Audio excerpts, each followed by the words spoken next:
All right, we are here. Adam Ghitelman is joining us. We have been striving for weeks to make this happen. The stars finally aligned, and then we had some audio visual issues, but we are now together, connected, and I am fired up to be talking to you, Ghits. Glad to be here, Mitch. Thanks for having me. Always special time when we get to chat. Yeah. So where are you logging in from right now? I'm up in Park City, Utah. So we're back in full swing at the University of Utah. Classes just started back in session, both in person and online. So our guys are on campus. We got a big freshman class in town. So really fired up right now. We're back with our boys and starting to teach and educate some new players on campus. Yeah. So what is the university doing? Is everyone back fully, or is it like you said, some of it's online? Is that give us a rundown of what it looks like for a lacrosse player, at least on the University of Utah teams? Yeah, I think it's all concentration based, depending on where you are in your major. There's some guys that maybe might be a little bit further along that need to go to some labs and stuff that are in person. But I would say the majority of classes are being held online, and classes that you really need to be able to dig in with a TA or teacher, discussion courses, labs, etc.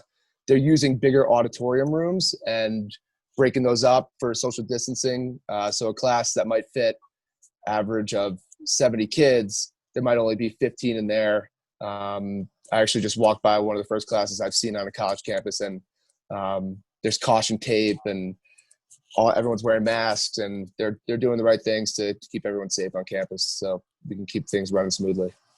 Nice. Well, we were originally trying to connect in the midst of the PLL bubble, and I know there was a lot going on there for you. It's kind of strange because it was more or less at home, right? You were still in the bubble, but like the bubble was right around the corner from you. Was it weird coming out of that, but still being in the same place for you? I think it was a really special thing just to be able to drive down to South Salt Lake from where I live. To get there, you got to drive through the mountains. So had a nice scenic drive to the bubble, and through the tournament, my experience was the same as everyone else, except for the fact when you kind of look out into the mountains from the practice field or just being at the facilities, etc. You're like, I'm home. And for me, my experience, playing professional lacrosse has been, I've never, besides our year 2015 in Boston for select few home games and stuff, I've traveled everywhere I've played. I was never really at home for any games besides maybe a Lizards game here and there. So it was really nice to just be in the same place that you live, have a little bit of pride behind that, look out to the mountains and kind of get reminded, not only playing in the PLL, but it was a big step for the community here in Utah to have that going on. Yeah, it's exciting. I mean, the only counter to that is like, although it's your home, there's no fans allowed. Right? It's like you're at a full home game and no one's allowed to come. But that was exciting to watch, and you guys had an awesome run, and we'll dive deeper into PLL. But let's go all the way back to the origin story of Adam Ghitelman. Did you start playing in Long Island in Cold Spring, or had you picked up a stick prior to that? Yeah, I was lucky enough to grow up in a town where lacrosse is a really important part of the culture. I think for me, I was really lucky. I was originally in a different school district and transferred into an elementary school that was within the Cold Spring Harbor School District. And, next thing you know, making friends. And I actually started first off playing on the local soccer team and was lucky enough to play with a bunch of kids, a lot of them who are still my best friends and guys who went on to play D1 lacrosse. And, the coach of that soccer team was Mike Winkoff, who runs FLG Lacrosse. Just emailed him today.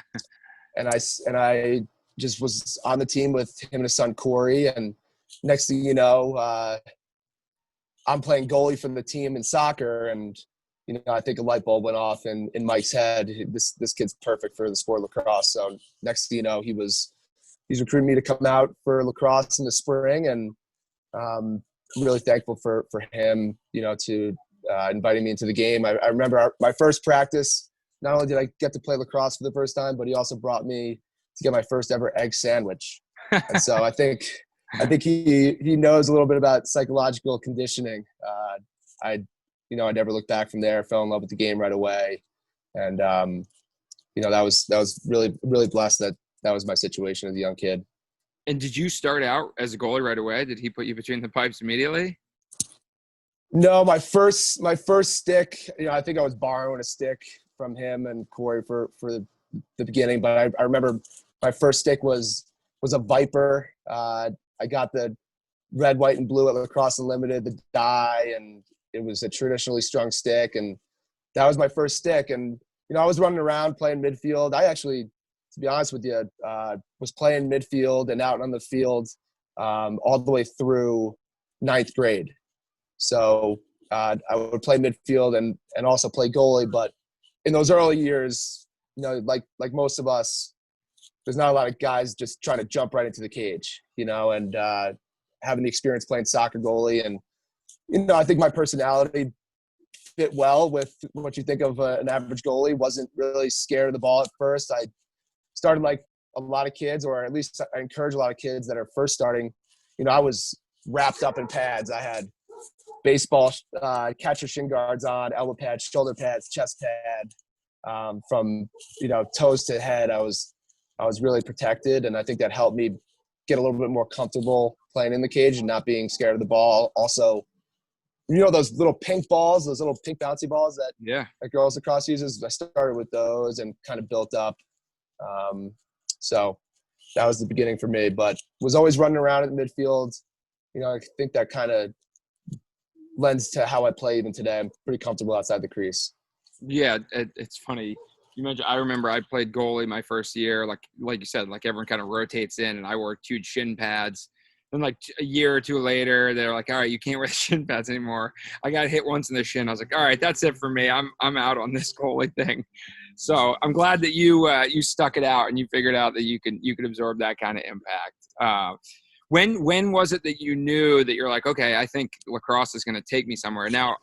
And I'll be curious to hear this, because it's a lot of the people we've talked to have come from different areas where maybe a kid here or there goes on to a school. But Cold Spring Harbor, we've talked about this. Some of your predecessors are guys that I played with in professional league, guys that I played with at Cornell. It's a long line, especially like from when you were a freshman and up. Like those guys are like Cornell, Hopkins, the Pizer brothers. Like you had Orson, you guys had a strong core, and that's probably just the recent history, right? I'm sure there's even guys older that went on.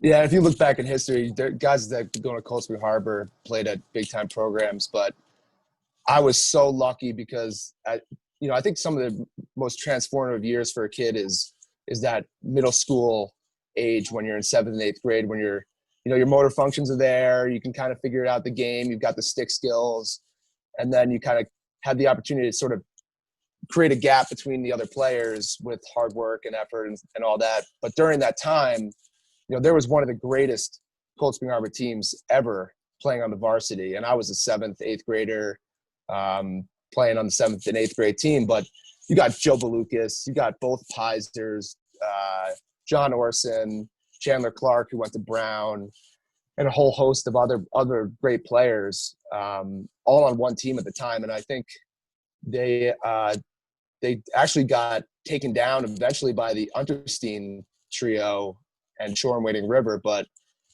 I looked up to those guys, and it sort of created this dream for me. That's the type of player I want. I want to be like those guys. And so I was lucky enough. My 9th grade year, Dennis Bond, the head coach, gave me a chance to try out for varsity, and was able to make the team and played on the varsity for 4 years and had a really solid career. But I think. So when did you said it wasn't really until freshman year that you started as a goalie. So was it like, you're like, okay, I have to make a decision. If I want to make varsity goalies my best bet, I'm going to go with that. Is that how that went down? Yeah, I for me, I always felt so comfortable in the cage and had also really, some positive stuff, reinforcement going on. I was playing for club teams, and I had the chance to go to a bunch of college camps. Back in the day for us, maybe you played club lacrosse, but for the most part, you were going to college camps. And I distinctly remember I was at Princeton camp and had the chance to get coached by Trevor Tierney at the time, who, for me, going to the Final Four was I had that circled on my calendar, like a lot of kids in that day. And Princeton was at its prime, and Trevor was my hero, and he coached me and, did a few sessions. And then next thing you know, I'm playing in some games, and Bill Tierney walks by and he says to me, if you keep this up, you might have a chance to do something special in the sport. And I'm in 7th and 8th grade. So I think that gave me a lot of confidence back when I was a young kid. So I thank those guys a ton in the Tierney family for giving me a little bit of encouragement at that age. So you're telling me the orange you wish you were wearing in college was Princeton orange? Is that what you're saying? That was the first dream, at least at the outset? I was always in love with Virginia. I always loved Princeton. Tillman Johnson in '03 sort of set the bar for me and what I wanted to do, and made me fall in love with Virginia. Always loved Princeton. Would always go down to the games. New Jersey wasn't too far away. But I also, I was getting recruited at a strange time. I think it was the same time Coach Tierney was, maybe it was a year after he moved out to Denver from Princeton. And I was getting heavily recruited by Coach Pressler at Duke at the time as well. So, it was an interesting time during the recruiting process for our group, our class. Well, it's funny you bring that up. I'm going to share something here. This is we actually have this in our Trilogy office, and I had to do a double take. I was like, wait a second, is that Ghits right there? You got the nice cross mullet going on here. And then who is that? Is that Bray Malfris and then the Bratton brothers? That's it right there. That's the crew. When was this? Was this your junior or this senior year after you had already committed, or was it before, prior to that? Yeah, this was our senior year. They grabbed us out of the blue at the Under Armour All-American Games, and it might have been the second or third Under Armour game that they had done. And so they grabbed us, put us right in front of a green screen. And, I think, I don't know if any of us were really prepared for this picture, but especially myself, looking at my hair. I probably would have gotten at least tried to get a decent haircut if I knew this was about to happen. But it was a special group, great class, and was lucky enough to get sort of a nod in that. But good little memory right there. Well, it's funny because, it talks about best recruiting class ever. And this is a class that ended up winning a national championship. Although, obviously, we've talked about this with some other Virginia guys, like the Bratton brothers was a big story in that championship run. And but it's, I guess, Inside Lacrosse nailed this one, huh? Yeah, they did. And top to bottom, that class was so deep. Shamel and Ramel were two of the best players. And I was lucky enough, Huntington is the town right over from us. So we played together since we were, this tall, played on every club team together, played on the Empire teams twice together, which back then was the gold standard of teams to try and make back in the day, at least in New York. And they were, as good of friends to me and special teammates. And, not for them, we go on a run and make 4 Final Fours in a row. Unfortunately, we lose in some close ones, get blown out by Cornell in one of them. And lucky enough in our senior year, we put something special together and finished it off on a high note. That's awesome. We'll get a little bit more into that, but when was it that was it once Virginia expressed interest, were you like that I'm doing that? Was it ever really a multi-horse race, or did you pretty much know once you had the opportunity to go to Virginia that was going to be it? For me, I was lucky enough my freshman year in high school, we played Manhasset in the Nassau County Championships, and they were at that time the number 1 team in the country. They had, both Molinaris, the Bitters, and yada, yada, yada, up and down the line. Chris Pizer was going to Princeton at the time. Was maybe the best defenseman in Long Island, or at least Nassau County, and had a great game, and we took him to overtime, almost beat him.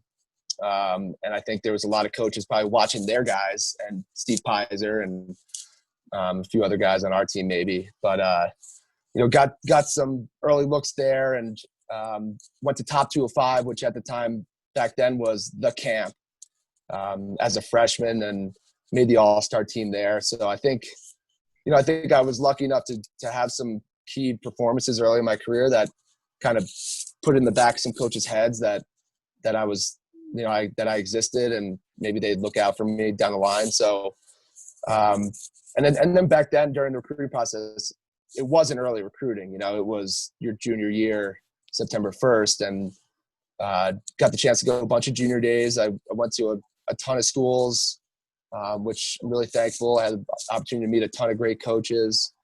And I think it really did ultimately come down to the three that we talked about. It was Princeton, Duke, Virginia.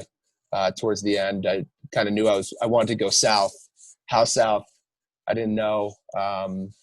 But the ACC really appealed to me. I wanted to play in the biggest games. I wanted to have a chance to win a national championship. And so ultimately, when push came to shove, I got to go to my dream school.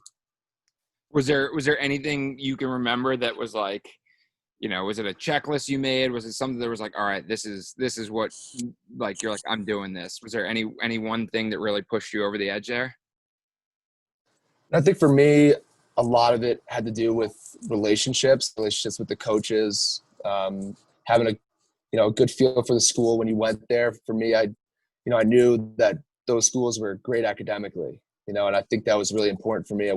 I did well in school. I worked hard in school and wanted to, sort of take that into college and challenge myself there. And, and then going on campus, there's, obviously there's a lot of things that you look for, the size of the school, the majors, what type of, climate it has, all that type of stuff.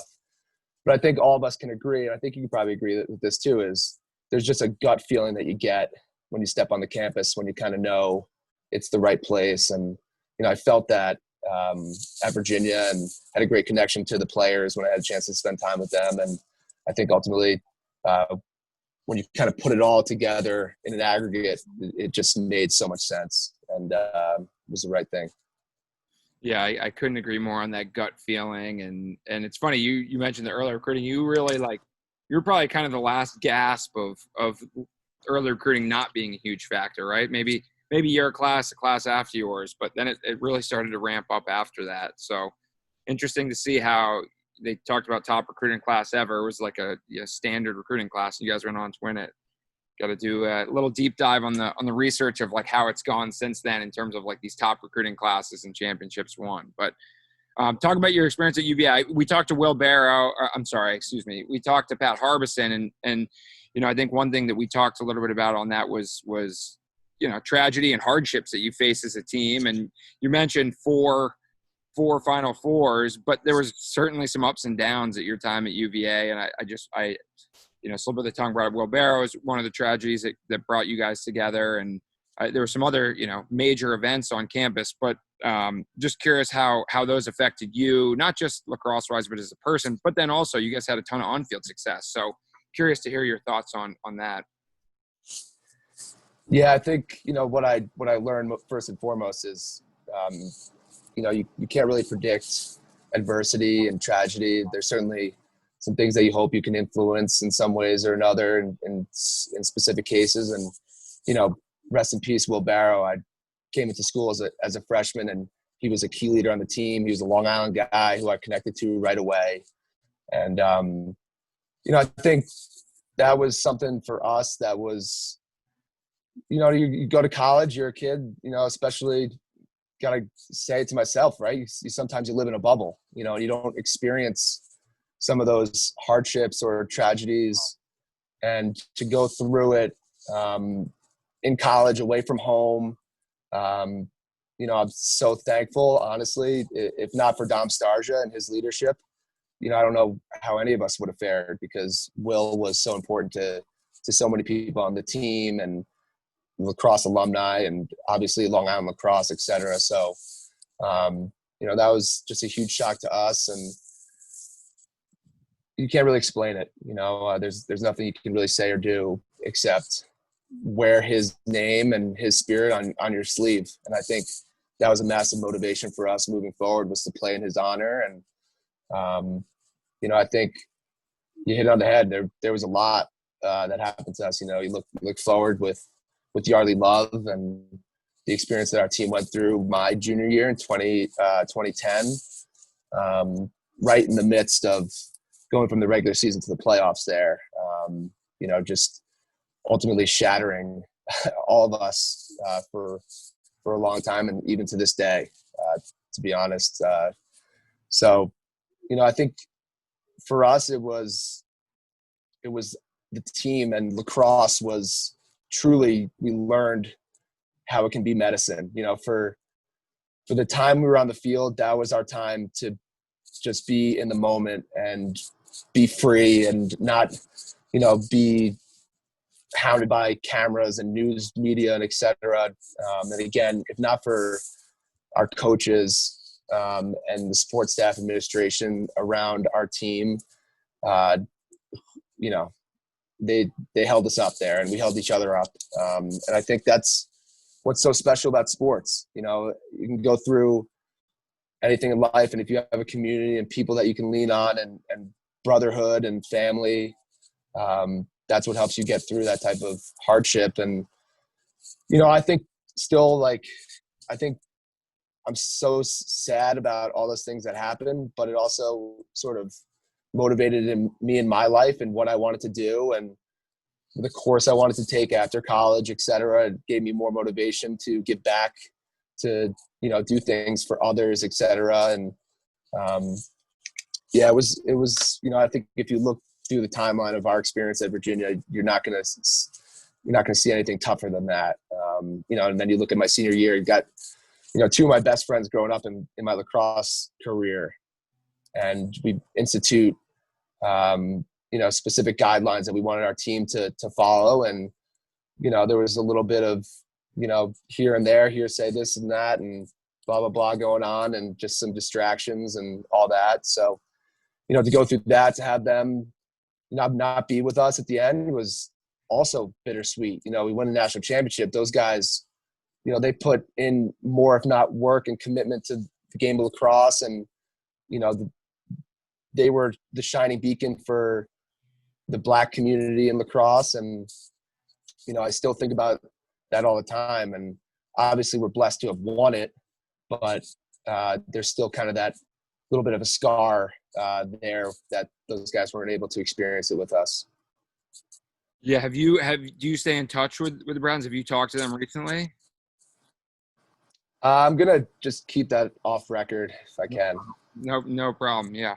I got to imagine that's certainly was a challenge at the time, and I would imagine continues to weigh heavily on you. But and then like you said, it's like the lowest of the lows and the hardest of the hards to then winning the ultimate dream in college lacrosse of a national championship. I mean, talk about, I got to imagine just the release of that, of you guys going through all that together and then winning that championship in your senior year. I mean, it's like a storybook ending, right?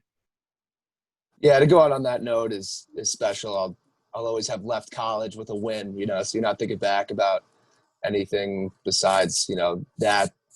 And, thankful for a lot of leadership from younger players on our team. You look at Steele Stanwyck and his run through the tournament. He put us on his back, and we had some young defensemen and some young players on defense that committed to playing a zone, and they protected me and gave me some shots I could handle down the stretch there once we put it in. And, even before that, we were badasses. We were running gun. We'd play games 16-15. We didn't care. We'd hold teams to 6 goals if we had to. And you look at the guys that came through during that time, the Ken Clausens, the Carrolls, Danny Gladding, Garrett Billings, Ben Rubior. You can go up and down the list. I played with some phenomenal players.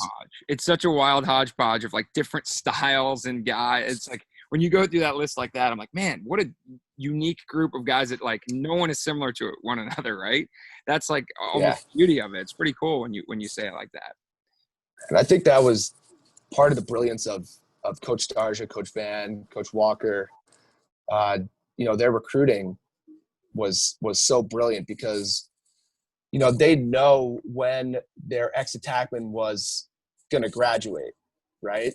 And at Virginia, the ex-attackman is the key piece to the offense. So they were able to forecast, okay, if our ex-attackman is graduating this year, we're going to bring in the best ex-attackman as a freshman that next year, right? So they were really smart about bringing in great players at key positions at the right time and letting guys play early in their career, or, giving guys the opportunity to play early in their career. Like, I was given a chance my freshman year. I played 10 games, went 9-1.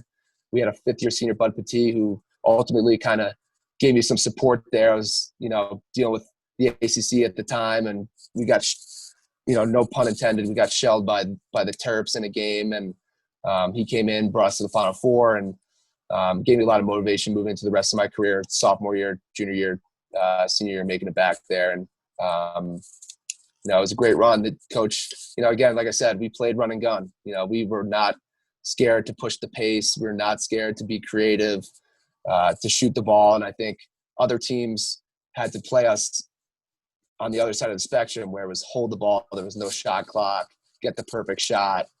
I don't think there was many teams that wanted to play us eye to eye besides the Syracuses. I would say Cornell was a team that came at us.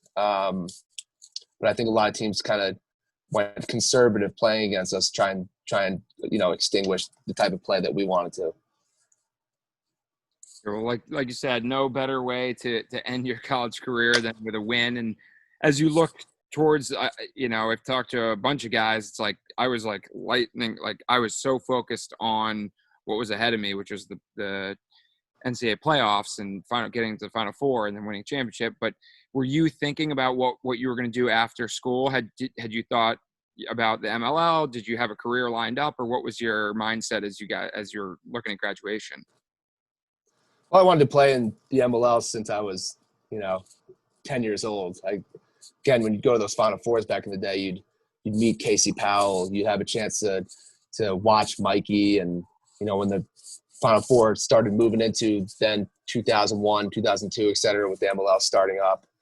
That was always kind of in the back pocket for me. I always wanted to play at the next level and play pro lacrosse. And I was lucky enough. I don't think if it wasn't for a recommendation from Ken Clausen, I was so blessed that I got drafted by the Outlaws and was probably one of the last guys picked. And it gave me a chance to play, and played under Jesse for a year and learned a lot from him, and then had a chance to start for an expansion team for a few years there in Charlotte, and made a little run at the championship one year.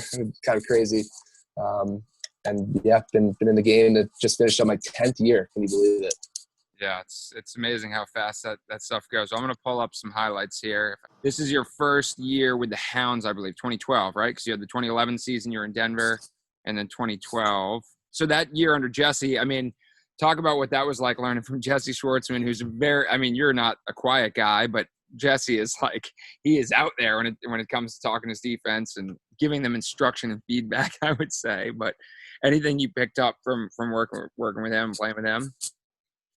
I think me and him are a lot of the same in terms of the communication piece. I think he barks a little bit more than me, but I think we both feel it's super important as a goalie to be a commander, not only command the defense, but to command the team and be a leader and command the clearing game. And he was just so cool and calm and patient, and he was having his best years. I mean, he might have been one of the best, if not the best players in the league at that time. Oh yeah. They were dominant. But I think more than anything that year that was really special about that team is when you look at Brendan Mundorf and Matt Backlund and Jesse, is how good of leaders they were in ingratiating new players into the team and the culture, and making you feel at home right away. And I think that's been really a big piece of what I've tried to do in my career, especially, having 3 years in Charlotte and 3 or 4 years in Atlanta, where we're expansion teams, and when you play for an expansion team, you learn that guys come in and out, faster than you can ever imagine. So you're constantly meeting new guys. You want them to be comfortable. You want them to reach, their full potential for the team. So got a lot of reps doing that for the past few years. So I think it's made me feel a lot of practice a lot of empathy and ways of being a leader off the field. Yeah. And then talk about this season. You got a whole new group, right? Was there anyone that you had played with that carried over onto this team? I'm trying to think of were there other Virginia guys on it, or were there other Outlaws guys? I played with Brian Flanagan in high school. But yeah, shoot, we had Kevin Ridgway, who had played at Notre Dame, Jovan Miller, who I played against at Syracuse. geez, just looking up and down this roster, everyone was new to each other this year. And I remember having a lot of motivation going into the season, though. I think it was my first year having a chance to start and trained really hard, worked hard to be prepared. And, I got my shot and made a little bit of an impact out there and had some fun. Yeah, what were you doing professionally at this time? Were you coaching yet? Had you hit the college? Yeah, at that time, I had spent my first year coaching at Harvard University. So I was I just finished up my year there, and I was lucky enough to have the weight room to utilize, and had a lacrosse stick in my hand all year long. So I think that really benefited me getting ready for this season here. Any most memorable moments from this, like being kind of you had a rookie year in Denver. This was really like your breakout year where you got to be the starter. Anything you remember from that year specifically? Well, I want it to be known I led the league in save percentage that year. So it will be shown. The record will show. Had zero chance of getting any awards, but I'm not really an awards guy, as you might understand. But just getting a first win for a franchise, getting to know new players, being on a new team was cool. Playing lacrosse in Charlotte, North Carolina, who would have thought? That was really cool and unique. And for the first time, being a part of an expansion team, and kind of learning on the fly there, and was a captain the next year, and we make a run, and you can see, I think it just gave me a lot of hope in what you can do in just a short amount of time, and the success you can have pretty quickly if you put the pieces together.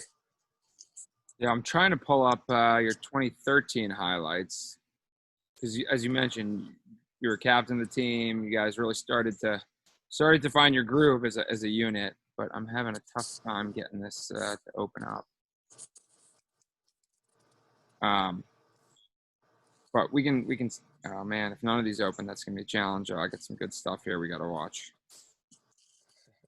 I will say, the one guy that I did grow up playing with, that we got on the team, was Ryan Young.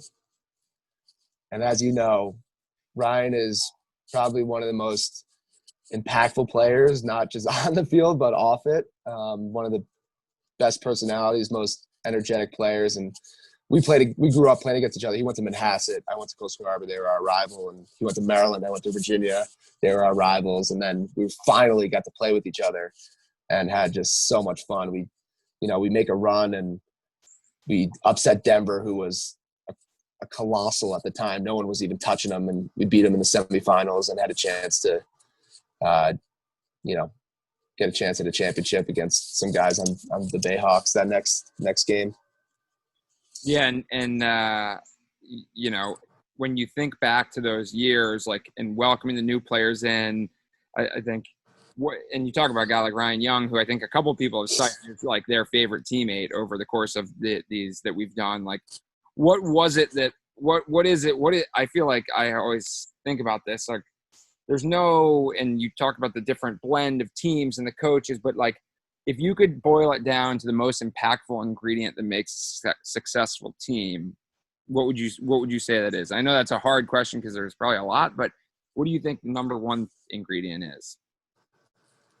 I think it's got to be chemistry. To me, it's got to be like the relationships you have with your teammates. Having a sense of, we're doing this for each other. And I think there's at times in any pro sport where, especially when you bring in new guys here and there, they're trying to make an impact, they're trying to make plays. You got to play team lacrosse to be successful at the pro level, even more so when you're playing in the MLL and PLL. Everyone's got good players, but are you making team plays? You making tough plays? You fighting for ground balls? All that type of stuff. That's what makes the difference in our game. Absolutely. And here's who's that ducking down in front of that shot? Tell your defense to stand up and soak one there. You gotta pull Glacini out of college for this year. Yeah. Yep. And what was the move? This is 13. What was the move that brought you to Boston? So I was at Harvard, and I had been coaching there. And at that point, maybe it was in my third or fourth season, we made the championship this year. And then 2014, with a host of things, blah, blah, blah, just wasn't a great experience that year. We didn't bounce back after that run and kind of collect on that experience. And, I was living in Boston. I was working a tough job trying to get Harvard back. Maybe not back, but getting Harvard to a level of prominence, and was recruiting a ton. And, it just was something I really wanted to do. And obviously at the time I was living with Will Manny, who was on the Cannons. And it was just a really exciting prospect for me to take a look at, seeing if that was something I could do. And lucky enough, had a chance. I think, bag of peanuts and bucket of balls got me to Boston. So there's Chris Bachlet going between the legs. I know there's a lot of there was one, I think it was gladding between the legs, like a lot of would-be highlights here that you saved. So you saved yourself from getting on a couple of highlight reels here. That's a great hit. Oh, it's one of my favorites right there. That's Andy too? That's Willie. And how did you and Will first connect? Just through living in Boston? Will is such a nice guy, to the point where he'll reach out to you if he respects you, or if he knows you're doing something that he wants to get involved with. He'll get in your ear about it. And so he was at the time still playing for UMass, and I was coaching at Harvard. And there was a few times in the off season when I'd be back at home in Long Island, and he would reach out, "Hey, I'm at Cold Through Harbor shooting. Are you around?" Blah, blah, blah. So we developed a relationship there. And then after he finished up at UMass, he got a job with Bank of America in Boston. And, just reached out, "Hey, any opportunities? Do you guys need anyone to move in?" And it was at the time I was living with Colin Briggs. And, we had a spot open up in our apartment, and Will moved in, and we were roommates for the next year. That's awesome. And I just, for me, it's you and Will and Marcus are so tight that it's almost weird thinking about there was a time that you guys weren't buddies or weren't friends, or that you didn't grow up together. So it's kind of funny hearing that origin story. But then, putting it all together, then we came together for that 2015 season. And man, what a crazy ride. I'm going to share this. We're down. We had a great year, but then we're down in the finals against New York.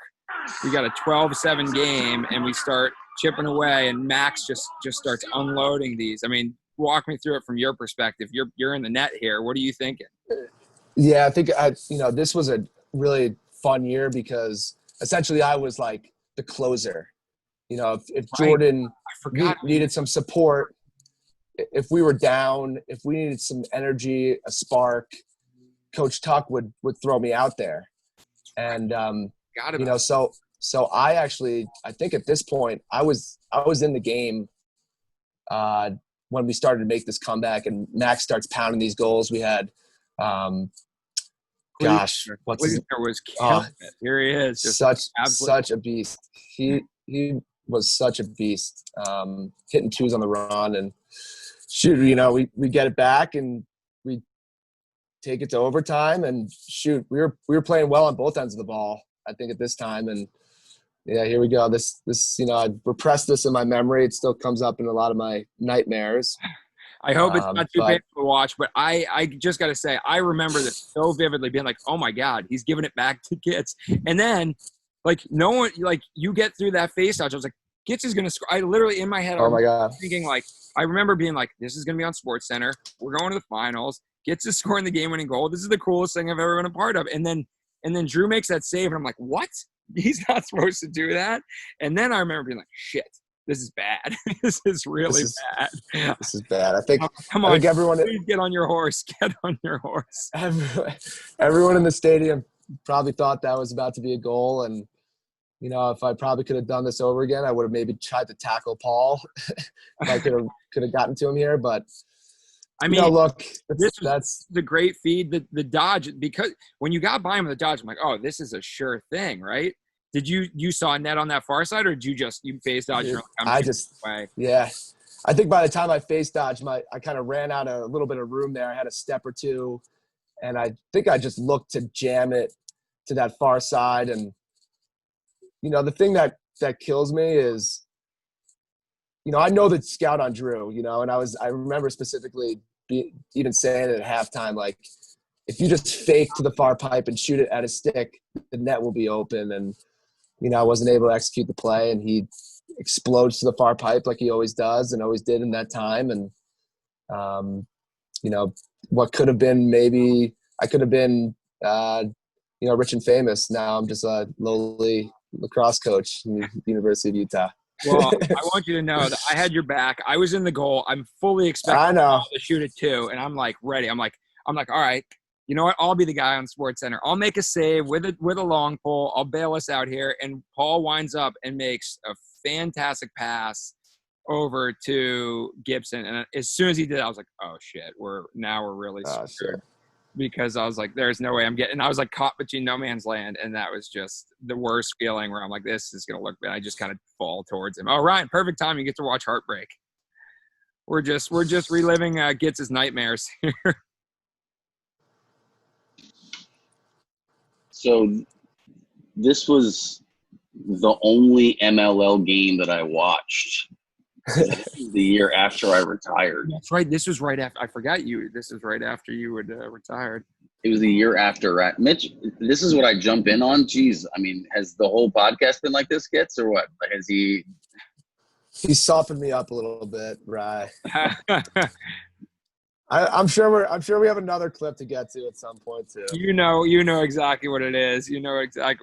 But we got some good stuff too. We got you scoring on us. I think this one actually is that clip in its entirety. Do you have him decking me on an inside roll down in Charlotte? Because I remember that play pretty distinctively. We got him decking Will. I don't think we got him decking you. Oh, okay. Yeah, right. I think you guys were up at least 7 or 8 goals at that point. This is Ghits outrunning PT, little face dodge. That high to high worked on Burke. Why didn't it work on Drew? No, I think there's a little twister action. I should have used a little more twister against Drew. Was this your first ML goal? Yeah, this was the one. Because you were very fired up. Now, I mean, you were in front of the home crowd, and Boston's a great place to play. But you were psyched about this one. I love it. What did Burke say? What did Burke say about the cross check afterwards? You gave him a shot too? Yeah, it's right there. I don't think I meant to. I think my momentum carried my bowling ball body into him, and I didn't put the brakes on there. But that, I think, honestly, there's 2 situations where I think a goalie can make a run like that. Number one is that play right there where the ball happens to go out in the box. All of a sudden, people try to get to the box to sub. The whole field's opened up. Here, let's run this back here. Right, this John Hawes is such a smart player, and the whole field was open. Everyone's running to the box and subbing, and there's confusion. And who's that? Brett Adams is trying to get on, right? He's 28. And then PT's coming out of the box as the pole, and he's just way behind you. Yeah, so you're kind of like a freebie there. Look at Scott Ratliff. I mean, that's just I know. and who's this defenseman that's covering the left side? I mean, who's that? That's good. I'm pretty sure. Is that you, Mitch? I'm pressing out because I'm like, no way, PT's not going to get tail check here, right? I mean, what an idiot. Look at this idiot defenseman. I knew that Ghits needed his first goal in front of, his friends and family in Boston, so I wanted to give him a free run here. RB, I appreciate you, buddy. All right, well, let's just rip the Band-Aid off. We'll get all the pain out of the way. We gotta do it. And I just gotta hear. I don't know if I've ever talked to you about this, but we'll just do it. These are into the Blaze days. We got like 3 seconds left at halftime. Oh, okay. It's not halftime. End of the quarter. 5 seconds left. Jack Kelly. By far, my favorite part of this whole thing is you react like this, like as the ball's passing you, like you like see or feel the ball, and you're just like, well, that's in. Yeah, I think if you actually watched the play before, I may or may not have ran about 60 yards to make a play to get the freaking ball out. Anyways, I don't. Context is important. I think the context is slightly important. Obviously, this is a massive mistake on my part, but I think the play prior, who knows? I come out of the cage, I get a ground ball, I get checked, we get the ball out, we get a shot in transition or something, and there's 4 seconds left on the clock, the ball's in the end line, and we throw the ball right to Jack. And Well, that's the part that is this Randy. This is Randy, right? So this is Randy's fault. I mean, you got literally 7 seconds. not, So you're expecting, all right, worst case, we like take a bad shot or like we don't get a shot off. You don't expect him just literally give the ball directly to Jack Kelly. yeah, it's certainly still my fault, but yeah, I think in this scenario, I was, I think more than anything, I heard the roar of the crowd, and I'm like, oh my God, what's going on here? And Really? I look up, and you're in Broncos Stadium, and I obviously the only thing that could be happening at that moment is the ball's coming towards the goal, and I'm looking up. I just don't even see it come by me by the time that I turn around to. The timing of it. I mean, you literally like see the ball pass you, and like you can see it like click, and you're just like, oh, come on, like almost like what happened. Yeah, I like that. I like that you're no longer thirsty. Like you were gonna take a sip of water, and then you're like, I'm not thirsty anymore. Yeah, I need like a shot of whiskey right now. Oh, in the goal or like right now while you're sitting there? Both. 2 shots. Well, you dished out your fair number of goalie goals, so I think it's one of those things where it's karma, right? Yeah. You gotta. Do you guys want me to let you in on actually the biggest secret of this whole thing? Yeah. Yes, I do. So, I'm a big experimenter. I like to try things out. Some certainly fail, some work, some also fail. At this time, and I want you guys to know, we played a game maybe 2 days earlier against the Florida Launch, I think, which, whatever. We played in Atlanta. We had to travel down to Denver to play this game. And at that time, all right, I was actually listening to music with headphones on during the game. No way. That's incredible. So so the roar of the crowd was the only reason you even looked up at all, probably, right? Yeah, I was probably listening to some incredible song, enjoying some water, and I hear this roar, and I'm like, oh God. Wait, so look at the film. Go back. What do you? Let's just talk through it. Like I don't think we want. Do you have headphones? Like how? I guess how did you? Earbuds, right? Yeah. No, so they had the Beats by Dre's that were attached. They were Bluetooth. Oh, you can see it around my neck. Oh, yeah. Oh my God. Yes, this is the best. This is the best reveal on this podcast yet, Ghits. This is great. So I would have my phone in the goal, and I would use Bluetooth, and I would be listening to music during the game. At like, was there a play mix that you had teed up for the whole game, or was it was it like atmospheric, or like and like at what volume was it? Because you probably still need to be able to like communicate to your defense, right? So I guess it must have been like latent background music, right? Yeah, it was, the volume was probably set at like, 55, 65% of total max. And okay. Yeah, it was just a playlist of music that I like to listen to. I could probably dig it up and I'll send you the playlist. Oh my, can we hear a couple, like what were some of the tracks that you remember off the top of your head? Oh man, I don't know if you've ever listened to the band Boombox. They got a song called Stereo that's really good. At the time, we were in Atlanta. I was hanging out with Scott a bunch, and probably had some rap hip hop on there that was cool at the time. Chance the Rapper was cool at the time, and maybe a little Notorious B.I.G. Okay. Stuff like that. The thing I love the most about sports is this goes from a highlight for Jack Kelly to if he shoots at 2 inches to the left, that's hitting you square in the gut, and it's like the biggest blooper reel of all time, or below the belt, and it's the biggest blooper reel of all time. It's like, that's what's so wild about sports. Like, that happens, and it's a goal of, a centimeter over on a 90-yard shot, and that's like right in the gut, and you're dropping.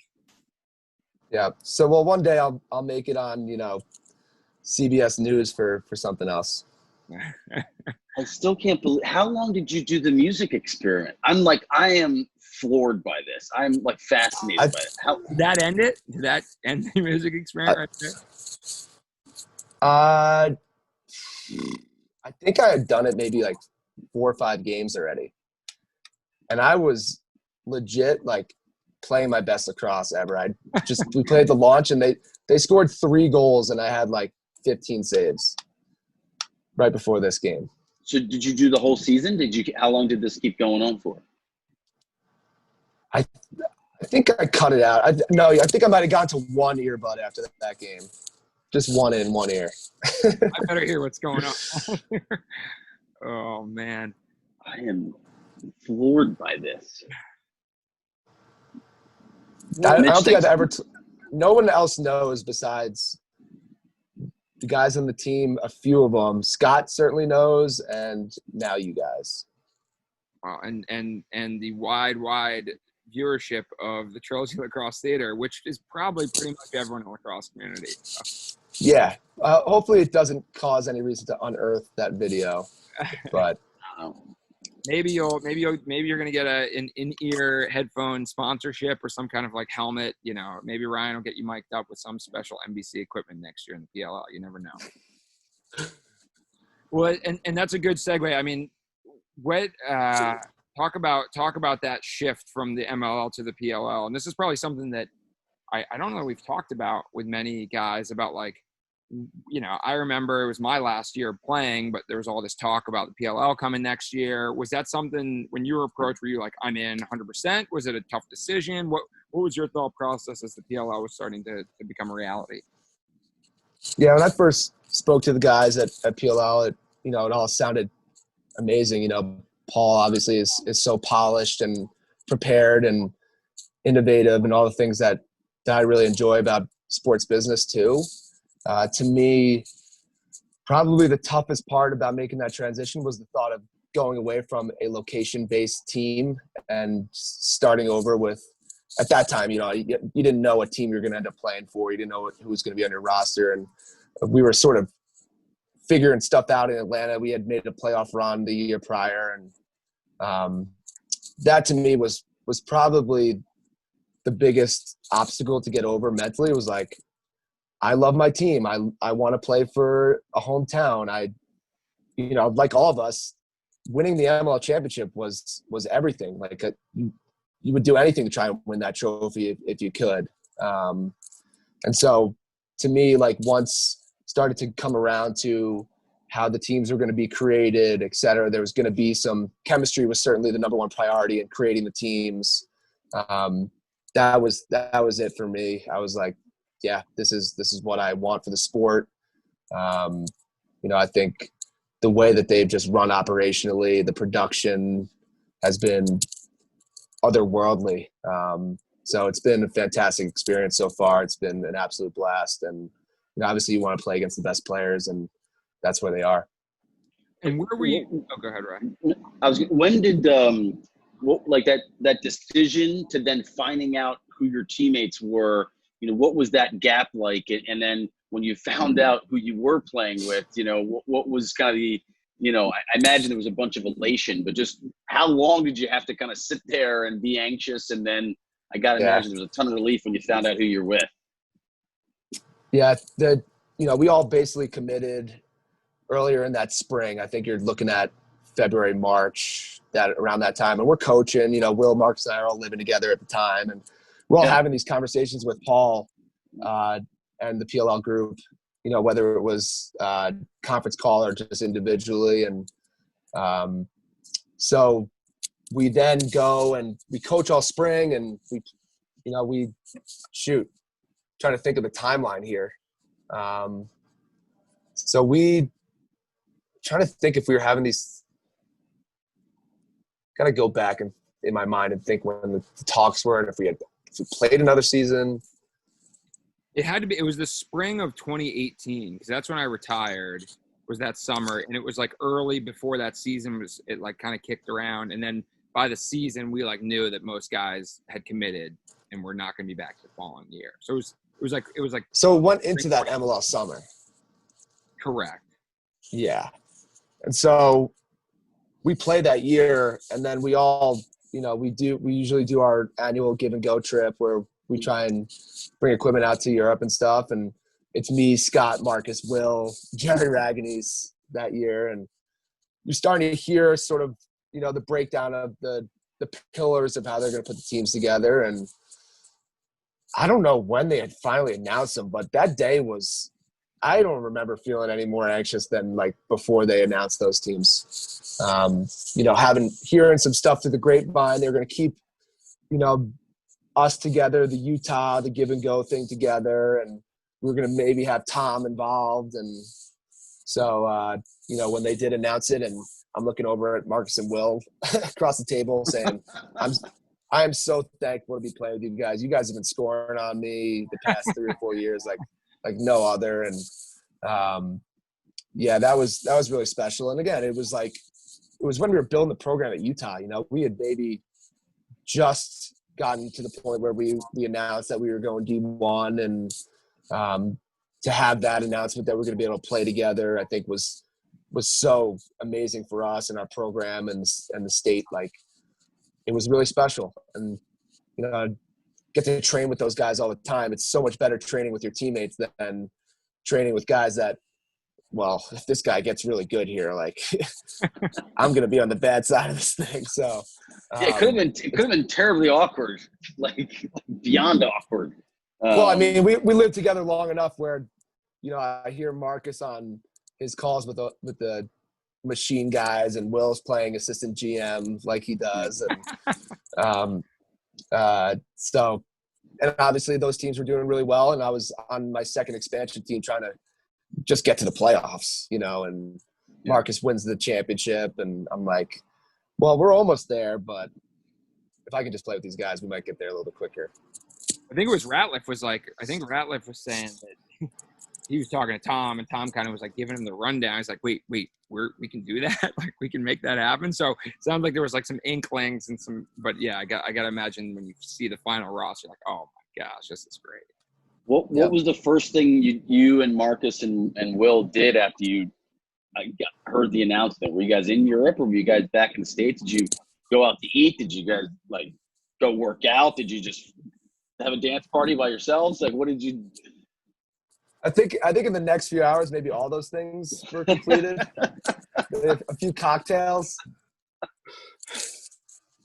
Yeah, we were ecstatic. It was just, again, play for one expansion team, play for another. Like, I was just looking for some stability, and those guys certainly provide it. Just wanted to play for a team that was going to have a chance every year, that had guys that knew how to do it. And, obviously the leadership that especially Marcus and Will bring to a team. It was like, this is going to be fun. Yeah. And talk about, your guys' run this year with, you picked up some key new faces, Grant Ament, and the year he had. I mean, what was that experience like? Albeit different being in the bubble and less games, but maybe better because you're all together the whole time. But talk a little bit about your experience in Utah. Yeah, it was, for us, I think to come back in year 2 and just see our culture continue to sustain itself, just the relationships on the team are phenomenal. And the way we want to play it really speaks well to who we are. Playing great defense, and our offense obviously can stick it to you in transition, and they're slick. They can shoot. Marcus and Will are as good of threats inside the arc with their feet set as anyone. And, to go through group play and show that level of consistency, to go 3-0 and, win in different types of games, close games, comebacks, overtimes, etc. We play the Whip Snakes. We stumble there. And then we come back and we play the Atlas team again. And, we're able to beat them, and we've kind of had a little run against them. It's now been 4 in a row against a team that you look up and down that roster and you kind of think to yourself, Sorry, how can this team? I'm gonna get some highlights here as you're talking through it. You can enjoy reliving it here. We got Rob Call. I got Ghits between the pipes. When with last year and did Jackson Place? I actually am curious. Did Jackson Place, just with everything that happened last year, decide not to play this year? Or was he not medically cleared? Do you know? Yeah, I think it's the smart decision when you're dealing with any sort of spine stuff to lay off it. But he's been as big of a part of the team, sort of off the field and communication wise, as anyone who's on the team. So his presence has been felt throughout even this whole year, and through the championship series, he was with us. That's awesome. And Jackson's just such a great guy and great competitor. It's funny you're talking about, we used to do those, and I think you actually came to a few of these Ghits, the Breakfast Club in New York City, where we would work out. I have instituted a dad's breakfast club here in suburbs of New Jersey. There's four fathers, and we work out at 5:40 a.m. This morning. Actually got one in. It is not as fast. It is not as hard, but we still have fun getting after it. But yeah, it's like, working out with Michael Earhart. I'm like, man, this guy's really good. And then you go out and he crushes you in a game. You're like, that kind of stinks. He's getting better, and he's getting better at my expense. But any moments that stuck out to you from this specific game against the Atlas? To me, it was cool to see Rob back in the league, and everything he brings to the table. This play specifically was upsetting. I think I'd make this 10 out of 10 times, but Crowley, who's become a really smart and consistent player, somehow just scooped it literally right out of my mesh. And I felt like I was just seeing the ball as well as I have throughout the series. And, it just always feels good to beat those guys. They're like, to me, they're like the New York Yankees of our league. If they want a guy, they'll get him. And, if their team doesn't do well, they'll get rid of their coaches. And wow, you're in the pot here. I like it. Keep going. That's all I got. All right. Keep the Yankees. I think they certainly are like the. I don't know. I don't think anyone is upset to beat these guys. That's for sure. And did you get banged up in this series? Because I feel like you got a little knocked around, but you're fully healthy by the end of it? I think by the time in that Atlas game, the second one, I probably could have played, but I think when you look across the locker room and you see Drew, a guy who actually has played against all these guys and has done so well against them, I'm dealing with a leg injury. And when you're thinking about playing goalie, like, I think in the past, my ego probably would have told me, play, you got to play, you got to play, you got to play. And I just didn't want to, at that time, play hesitant. You're playing a position where, look, you got a guy flying right at you in the crease, and you got to contort your body in different ways just to react to the ball. And I just had so much confidence in what Drew was doing, and I felt like it was the right thing to do. My gut was saying, let's just give him this game. If he needs me in the second half, if our team needs me in the second half, I will go. There's no doubt about it. But he was hot. We were holding him down, and he just took it through the second half, and we got the job done there. Yeah, and that physicality, I think, and you talked about this like at the very outset about your mindset of being a goalie. There's a cool video I'm gonna pull up they put out, and I actually don't know the purpose of this video, but it's awesome. It's a pretty cool piece of psyche video. Oh yeah. So have you seen that? Of course, I was there. Right. I'm saying. And who produced it? Who produced and directed this is Chandler Clark. Okay. Who went to Coastal Harbor, played goalie, went to Brown, and is a producer now. And he's done work with Maverick and a bunch of lacrosse companies. And he reached out to me about doing this piece before the season. And this was really cool. He did such a phenomenal job, kind of showcasing a little bit of my personality and my training style. So pretty thankful for him and putting together such a cool video. Yeah, big friend of Trilogy, former Trilogy employee Dave Madera is a big Chandler. Him and Chandler are close from their days at Brown, and he's always been like, we gotta get Chandler to make Trilogy videos. I just don't think we can afford him. Chandler's like, he's making some cool stuff, like hella skiing stuff, and he does some really cool work. And Yes. So is this just like a passion project for him? Just like wanted to showcase lacrosse and you and Yeah, he's been a close friend of mine. Again, when I talked about that team at Cold Spring Harbor, he was the goalie. So he was the guy I was like, I want to be that guy for Cold Spring Harbor lacrosse one day. And he was kind of similar to trying to set this up. We were trying to figure out the perfect time to do it when I had a moment at home on Long Island, and this was a cool inside look to a little bit of goalie, a little bit about how and who I am and what I enjoy doing, and came out really cool.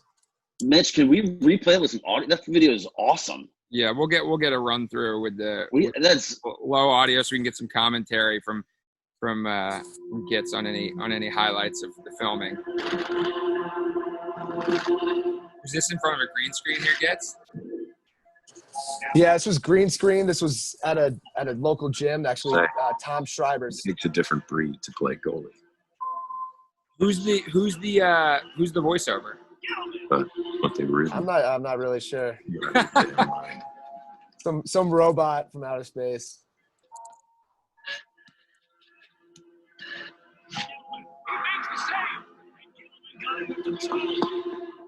Brendan Burke's calls on these are awesome too. Yeah. It's not their fault. It's not their fault. Because I do something few people can.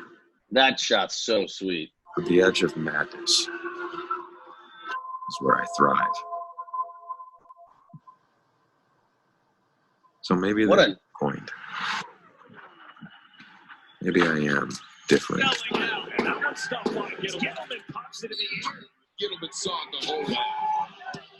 And I love it. What an awesome video. Yeah, that's sweet to have in the old repertoire. That's a good one to find of yourself online. So that counteracts any of the bad stuff. That video is awesome, man. We just gotta get the viewership up, so it's get those views up. You're talking to somebody who's most kids know me from Kyle Hartzell, Rusty Gates. Dude, so you're in good company here. Okay, so just that video is amazing. Ryan, yeah, it's. When did that come out? Did that come out between year 1 and year 2? Yeah, that came out. I think this past spring. Okay. Yeah, that video is amazing. Well, you brought it up earlier, and I did want to spend a little bit of time talking about kind of 2 passion projects that you have been, I think, the founder of and instrumental in growth of it, and Give and Go, and then Lacrosse Film Room, which I think are like they're cohesive, right? The Lacrosse Film Room helps fund the Give and Go, or vice versa. But walk us through what that is, how people can help, exactly what you guys are doing there. Thanks, and I appreciate that, and it's been a huge part of my life. I'm looking back at some of my greatest lacrosse experiences, and a lot of them point directly to serving and volunteering. My first experience ever doing it was in 2014, I believe. I volunteered with Fields of Growth and went down to Jamaica and volunteered a week down there, and just did everything I could to coach and bring equipment, and kind of got my first ever feel for just giving back to the lacrosse community and how much of an impact that can have. And after that, started just on sort of a grassroots level, as you can imagine. Marcus and I went out to Europe, and we did clinics in Prague. And the year after that, we started putting a group together. We go to Barcelona. We coach clinics in Europe. The next year with Drew Snyder, Scott Ratliff gets involved. Will's out there. And so it's been almost every year up until this summer that we've taken lacrosse overseas, brought barrels of equipment as much as we can, set up free clinics, coach, consult programs. And but the biggest and most meaningful impact and how Give and Go started was was through our work down in Nicaragua with Lacrosse the Nations, which was founded by Brett Hughes, a Virginia alum. And Scott and I went down to Managua, Nicaragua, where, you know, they have programs down there for the kids. And, you know, Managua is a very, very poor, impoverished town. It's basically built on a trash dump. And these kids live on subsidized, you know, housing, and Lacrosse provides them an avenue for, number one, you know, some accountability, responsibility, being at practice, being part of a team, but also playing a game that is so unique. And the kids, they fall in love with it, you know, and to go down there and see that. Me and Scott are sitting in a you know, we'll call it like a shack, you know, like a small room at a ministry that they're putting us up in. And we're just talking, and, you know, how can we leverage what we love to do, our platform, to help programs like this, to help communities like this. And it just got it off the ground. And that next year we spent, you know, filing for 501c3 status. We formed the Give and Go Foundation. And since then we've, you know, been able to go to a multitude of different countries. We've funded new programs. We were able to buy equipment for the first ever collegiate program in Belgium. You know, we've given money back to across the nations. You know, done a road trip where we went out to the Greater Mountain West and just taught free clinics. And so it's been probably the most fulfilling thing that I've been able to do as a player and coach and all that I love so much. But this, giving back to the game and seeing some of these programs prosper, not only when we're there, but afterwards, the motivation that they get, teaching the roots of the game, teaching the fundamentals, drills, helping the programs. How do you start? How do you know, keep this thing sustainable? And it's been an absolute blessing. We're constantly fundraising. Obviously, our situation right now, we're not getting out there into the world in person, but we're still forming new ideas. We're going to start scholarship funds for the Black lacrosse community, Native American community here soon. We're still looking to distribute equipment in any way that we can. So anyone who wants to help, sure, there's the gear donation, but obviously fundraising is critical for us if we want to make more of an impact. And it's a great, you know, segue to Lax Film Study. You know, I've been a coach now since 2011. Crazy to think. I'm almost entering my 10th year of collegiate coaching, and started at Harvard. And the reason that's important is because I'm pretty sure if Coach Tillman is watching, he might know what I'm talking about. But in a back room in the attics of where the Harvard locker rooms are, there was a huge, huge trunk case filled with VHS tapes. Every game you can imagine. If I could, at this day, I'm going to, hopefully Jerry Byrne, you can listen in on this too and let me in there. There's about 500 videotapes in there that I think were Tillman's at the time. And I would go in there. I was working for Chris Wojcik at the time. And, you know, throughout the day, a little bit of dead time, I'd just pop in some of those tapes. And I just loved it. You know, watching the Final Four to me as a kid was the most transformative element of me falling in love with lacrosse and developing a dream for who I wanted to be. And rewatching some of those games and seeing Casey and Jay Jabber, a guy who went to my high school, and Ryan, watching you, and it just like, it gave me such like a greater feeling for like where the sport was and in what I believe was the golden era of lacrosse. It was not social media. It was just the start of lacrosse companies in certain realms. And it was such a, like a passionate, I love lacrosse because I love lacrosse, you know, and obviously I wanted to get a good education, et cetera, but it was so important to me at that time as a kid to watch those games. And then I wanted to learn. And finally, through using software platforms like Scorebreak, I've been able to turn some of those files, those games into cuttable tape. And as you cut it, it aggregates into a library. So I'll watch a game, and I've got, if you saw me on Scorebreak, I mean, there's like 250 buttons. There's vision, there's attack skill, there's, you know, approaching with your stick out, there's sliding and how to play picks and all this stuff that I also, as a coach, I want our guys on my team at University of Utah to respect those that came before and watch how the game was played, how the ball moves faster than the man, how you guys, in an era of so much whip, how you guys were able to play the game so beautifully, getting the ball in and out of your sticks, the stick skills, the IQ, the dodging. Like, kids that, if they could see that, it could just lend so much to their development. And so I was finally able to aggregate a lot of stuff, and, you know, I'm just driving home. I'm thankful that I get to drive from where I live to the campus. It's like a 30-minute drive.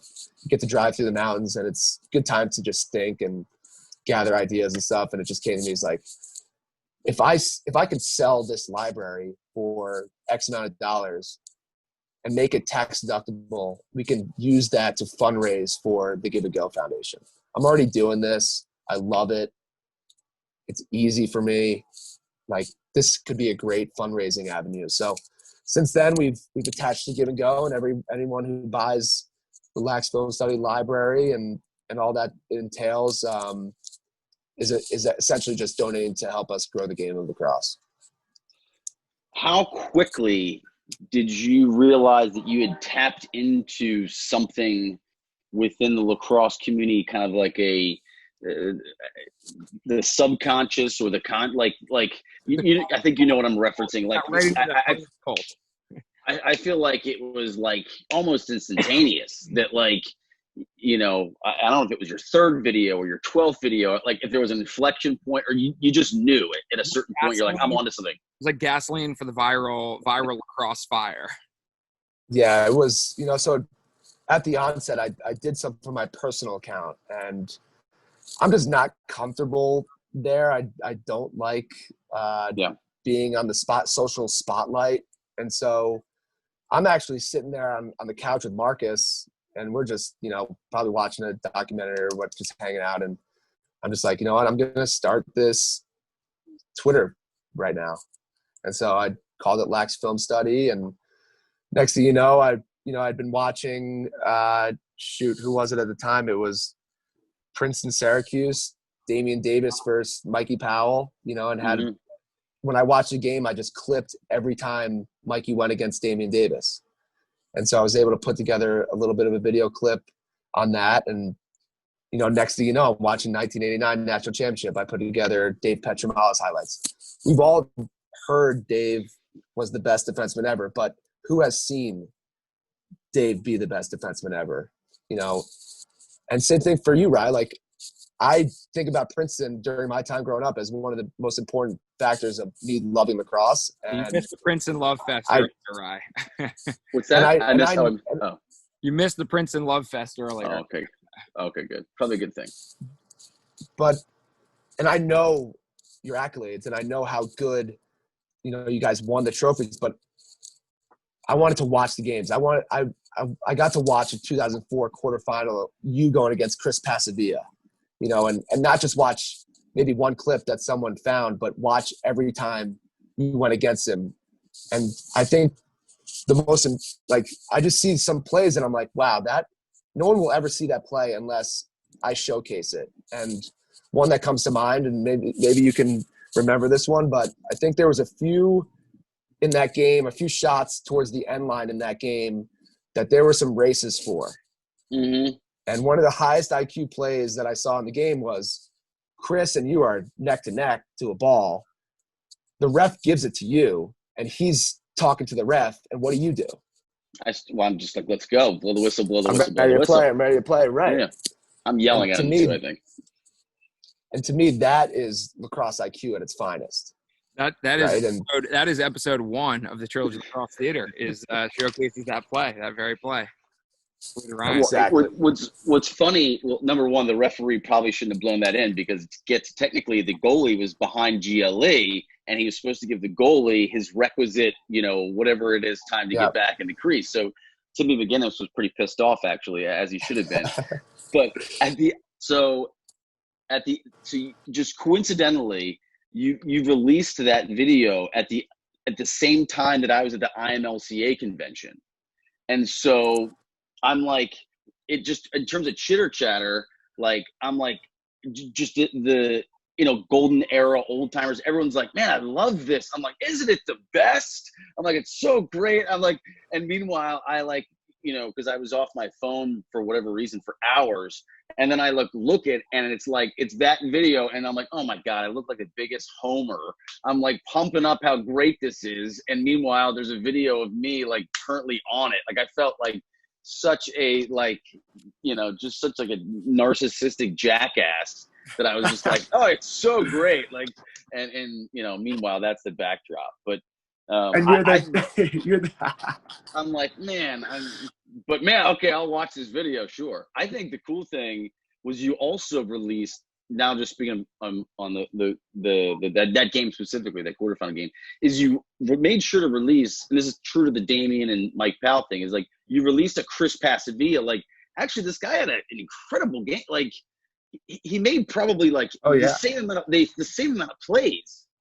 Like, does that make sense? Like, you kind of presented a balanced argument, because it was like he made just as many plays. It was more a matter of timing. That is a huge, to me, I think the key pillar for what I do with Lax Film Study is everything's positive.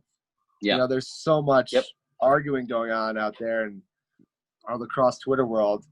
Yeah. I want everyone who's featured in one of those videos to be pumped. Obviously, there's always a goalie in the net that's going to get scored on. There's going to be an attackman that's going to get the stick taken off him. But I do sort of keep a fair balance in my mind of like, all right, well, if this wasn't a play that worked out for Chris, or this is a goal that's getting scored on Trevor, well, let's make a Trevor video, or stuff like that, and try to keep it miscellaneous and give as much to the offensive skill, the defensive skill. Obviously, the defensive skill stuff doesn't sell as well as the offensive stuff, but people do appreciate, like, I could hop on there right now and put together everything that I've seen of Gary Gate going against Petro, or just, I could even find a clip of Mitch Belisle heading a ball in the air with his helmet. I know. Well, we've seen it. Well, and I think to your point about the social media thing, like, everyone wants things so immediately. You are providing that for, like, you have the passion to see the A through Z, the whole thing, to find it and clip it out. And I think people are just so appreciative of being able to watch the end result, the highlights of everyone, offense, defense. And that's what I think is so cool in our, like, Give Me Now society. Like, people are able to get that because of your passion. And it's kind of an everyone wins situation where you're getting to, you get to watch these games that you appreciate for the whole thing, and people get to watch the clips and the highlights that they really appreciate. So it's really, really cool. And I know, Ryan just said it, but it's like, we're such big fans. We've used a ton of the videos you've made in these Trilogy Lacrosse theaters because they're great. And they clip out, like, I think Roy Colsey's video came directly from a Lacrosse Film Study video, but just like really, really cool stuff. And we appreciate it. And it's been awesome to see, and reliving my header from the Duke. Yeah. Funny. And if I can just my two final points on it is number one, there's so much out there where we're publicizing current lacrosse, and you got guys that are they played 2 years of pro lacrosse, and you see them everywhere you turn. But to me, like, I want to showcase John Hess. I want to showcase Mitch Belisle, Ryan Boyle, guys that played in the pro league for 10 years, and are still giving back to the game. And I think that's a really important piece of this. And the coolest part too is, like, one of those videos goes up, and all it takes is one of your teammates from Cornell to see it. And my hope is that it's bringing together a lot of those alumni groups.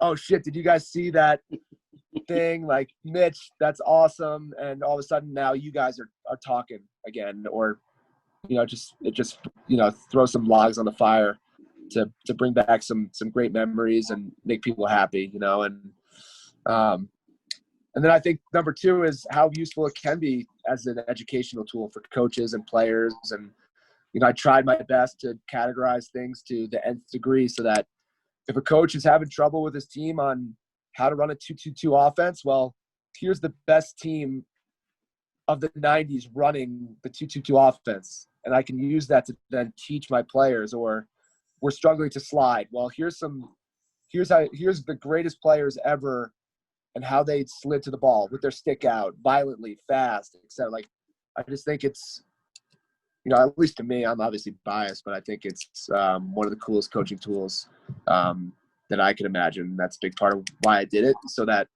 because I was watching these games anyways, I'm like, I want to teach my guys via this video. I want my attackmen to watch Casey Powell work at the island. I want my attackmen to see Mikey Powell do the finalizer.